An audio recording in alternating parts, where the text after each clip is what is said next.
O nome é Novas Revelações. Caião, você falou sobre o canon Cânon sagrado. canon sagrado. A gente mexe com O cânone. o cânone. É. Isso. Sobre a opinião de Lutero, etc. Enfim.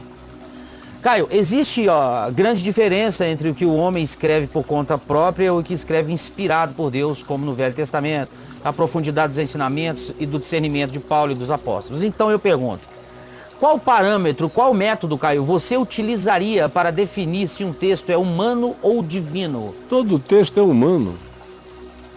Mesmo que seja divino. É um texto, cara. Tá. Texto é um texto, é humano. Sou eu escrevendo. É humano. É humano, vamos lá. Chico Xavier. Chico. Psicografia. Chico, vai lá. Ah lá. É, barba na testa. É humano. Todo texto é humano. A Escritura diz, se tratando de textos considerados inspirados, foram homens santos que falaram da parte de Deus, movidos pelo Espírito Santo. Mas o tempo todo é o homem fazendo. Inspirado por Deus, movido pelo Espírito, escrevendo. De próprio punho. De próprio punho. Paulo acaba de dizer, eu de próprio punho assino. Pau! Tem outras cartas que ele diz, olha, o Tércio está escrevendo, mas a assinatura final é minha, só para vocês verem que fui eu quem ditou. Então, eu acho tudo muito bizarro, esse negócio de querer que a palavra de Deus fique contida exclusivamente em livros e textos. É um reducionismo extraordinário, né? Livros e textos. Porque quando Pilatos perguntou a Jesus o que é a verdade, e Jesus ficou olhando para ele e não respondeu, é porque dizer o que é a verdade era acabar com a verdade, porque a verdade não pode ser dita, ela não cabe num dito. A verdade é ele, eu sou o caminho, a verdade é a vida. O que é a verdade? Ele ficou olhando para Pilatos. Se você não vir, não entender agora o que é a verdade, tudo que eu te disser será uma desconstrução da verdade. Essa reação de Jesus a uma pergunta tão essencial quanto essa, qual filósofo grego que não adoraria ter uma autoridade do porte ou do ranqueamento mais elevado perguntando a ele, me explica o que é a verdade? O cara ia orgasmar respondendo e reunindo todas as suas teorias do conhecimento. Você veja como Jesus é diferente de tudo e de todos. O que é a verdade? Ele vai olhando.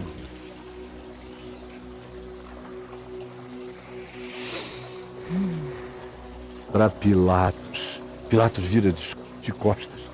Não insiste na pergunta. Anda para lá, anda para cá. Não compreendeu, mas angustiadamente entendeu que aquela não era uma questão com a qual se pudesse responder com palavras. Verdade é ou não é? A gente vive ou a gente não vive. A gente prova ou a gente não prova. Mas verdade a gente não explica. Verdade a gente não explica. Verdade eu sou. A verdade não cabe em textos, nem escritos. A verdade só pode ser encarnada. Nos textos, você tem as inspirações. Jesus não era uma inspiração de Deus, Jesus era Deus. Essa é a diferença entre o texto inspirado e o verbo encarnado. É outra. Totalmente diferente. Então, a pergunta é, se o verbo não falou de si, não deixou nada documentado, o que eu tenho do verbo? Eu tenho o que eu já disse hoje. Eu tenho os melhores testemunhos, os testemunhos que se coadunam. Aí você diz, E como você pode ter essa certeza toda se você não estava lá, você não foi um deles, você estriba a confiança da sua vida toda na conjunção, na coadunação de textos que são em si coerentes, complementares e que parecem carregar o mesmo espírito da mesma pessoa, a mesma compreensão, o mesmo entendimento, o mesmo ser, fazer, viver. É isto, Caio? É isto sim. Porque eu baseio o resto da minha existência em coisas que não tem nada disso. Que não tem absolutamente nada disso. Você baseia a sua em nada. A maioria aqui. Eu tenho essa coerência. Essa pedra de esquina coerente. Aí você pode também me perguntar, mas se no fim de tudo tivesse sido só a mais fantástica de todas as produções, se no fim de tudo tivesse sido apenas a maneira mais linda de descrever alguém que passou fascinantemente pela Terra, se tivesse sido apenas a maneira mais tocada que os humanos já tiveram de expressar o sonho de Deus entre nós, transferido para a pessoa de Jesus, e se tivesse sido apenas isso, Caio? E aí eu te respondo que se tivesse sido apenas isso, se eu tiver crido em apenas nisto como o tudo da minha vida, eu ainda assim terei sido o mais bem-aventurado de todos os homens, porque essa conjunção me ensina a ser homem, me ensina a amar a verdade, me ensina a sinceridade, me ensina a verdade, me ensina a justiça, me ensina a não ter medo de aprender, de saber, de crescer, me ensina a saber, a saber compreender, me ensina o que é ser humano, me ensina como a vida só é humana se ela for construída em justiça, em compaixão, em solidariedade, em verdade, em amor. Me ensina a ser pai, me ensina a ser marido, me ensina a ser filho, me ensina a ser cidadão, me ensina a viver uma vida que inspira milhões de outras vidas e me ensina a morrer inspirando também milhões de vidas. Me ensina a viver sem medo, me ensina a viver sem susto, me ensina a andar com a força do ressuscitado. E se Cristo não ressuscitou, o poder da ressurreição existe de algum lugar, porque eu vivo sob ele e sob o impacto dele há quase 50 anos da minha existência. E pelo gás que está aqui dentro, eu serei ejetado para a eternidade. E se isso tudo não for verdade, se eu tiver crido apenas na mais maravilhosa de todas as conjunções da projeção humana, ainda assim foi com toda a sinceridade de vida que eu fiz, e foi com todo o poder dessa conjunção que a minha vida afetou o mundo como tem afetado e como afetará. De modo que eu só tenho o que ganhar, embora essa seja uma dúvida que eu construí para você ou para vocês, porque em mim o que está assentado é essa pedra angular, inabalável, rocha dos séculos, invencível, poder para viver, poder para morrer, poder para ser. E aí? Maravilhoso. No final ele faz outra pergunta para você, relativa a essa conversa também. Ele fala assim: você acredita em novas revelações inspiradas por Deus, ou a Bíblia é o fim de todas as mensagens? O fim é Jesus, não é a Bíblia. O fim da Bíblia é Cristo. Está escrito o fim da lei, o fim da Torá, o fim do texto, nesse sentido, é Cristo. Vai para tudo isso. É para tudo. O fim da lei é Cristo, para a justiça de todo aquele que crê. O meu negócio não é a Bíblia, é Cristo. Jesus foi incluído dentro do livro chamado Bíblia, cujos cânones são muitos. Agora, eu falei que eu leio tudo a partir dos 4 evangelhos, para trás e para frente. Quantas milhões de vezes eu vou ter que explicar a mesma coisa? Então, até essa história do cânon sagrado, que o pessoal fica beijando daqui para cá, é idolatria e paganismo. Porque a única coisa que realmente importa é que eu saiba como foi Jesus. E nos 4 evangelhos, nesses 4 evangelhos, eu pessoalmente encontrei, lendo vários outros evangelhos apócrifos, especialmente os pseudo textos sacros, ou seja como se os queira designar, não encontrei em todos os demais que eu li nada que fosse tão coerente com o espírito e com o bom senso da mensagem de Jesus do que o que você tem nesses 4 evangelhos.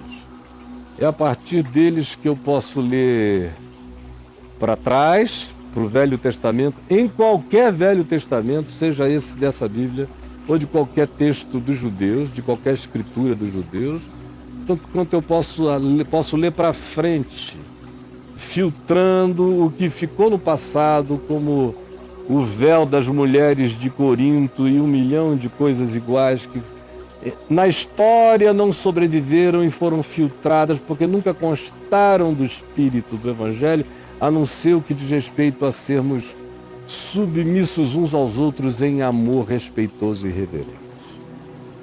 Como também por esses 4 evangelhos eu entendo tudo, ou eu me aproximo da compreensão melhor possível no Apocalipse, e a partir deles eu leio inclusive os textos de Nag Hammadi, o Evangelho de Maria Madalena, o Evangelho de Tomé, a Assunção de Moisés, o que vocês quiserem, que tem abundância, e volto sempre aos 4 evangelhos, encontrando neles uma coerência que me dá estrutura, me dá DNA, me dá composição óssea, me dá os nervos, me dá as carnes, me dá a fisionomia, me dá a cara de Deus em Cristo Jesus.